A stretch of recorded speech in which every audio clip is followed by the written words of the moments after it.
మనం రాముడి పరిపాలన చూడలేదు. కానీ ఏదైనా మంచి పరిపాలన అంటే ఏం చెప్తాం తమ్ముళ్ళు? రామరాజ్యం అంటాం, అవునా కాదా అని అడుగుతున్నా మిమ్మల్ని. అలాంటి సుపరిపాలన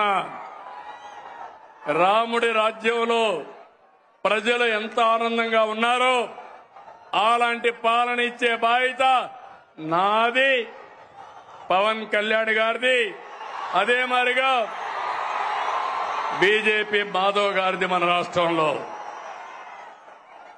అందుకే నేను చెప్పాను, 47 సంవత్సరాలు రాజకీయాల్లో ఉన్నా, 4వ సీఎంని. నా దృష్టిలో సీఎం అంటే చీఫ్ మినిస్టర్ కాదు, కామన్ మ్యాన్. నేనే కామన్ మ్యాన్ అంటే మా ఎమ్మెల్యేలు కూడా కామన్ మ్యాన్ గానే ఉండాలి, అవునా కాదా అని మిమ్మల్ని అడుగుతున్నా. దర్జాలు పనికిరావు, ఆర్భాటాలు పనికిరావు. పెద్ద ఎత్తున ఎక్కడికక్కడ ఇష్ట ప్రకారం చేయడం కాదు. ఈ విషయం మీరు గుర్తుపెట్టుకోవాల్సిన అవసరం ఉంది. అందుకే P4 లో కూడా ఒక మాట చెప్పాను, సమాజం మనకిచ్చింది, తిరిగి సమాజానికి ఇద్దాం. అందుకే P4 లో భాగస్వాములు కమ్మని కోరా. ఈరోజు ఒక్క విషయం మీరు గుర్తుపెట్టుకోవాలి, నాకు అనుభవం ఉంది, విజన్ ఉంది, నాలెడ్జ్ ఉంది, టెక్నాలజీ వచ్చింది. పేదవాళ్ల జీవితాలను మారుస్తాం.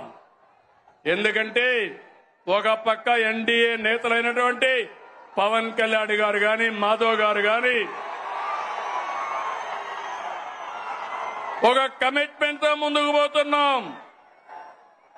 అందుకే ఇప్పటికే నేను ఎంపీలు, ఎమ్మెల్యేలు, ఎమ్మెల్సీలతో మాట్లాడుతున్నా, ఐఏఎస్, ఐపీఎస్, ఐఎఫ్ఎస్ తో మాట్లాడుతున్నా, పార్టీ లీడర్స్ తో మాట్లాడుతున్నా.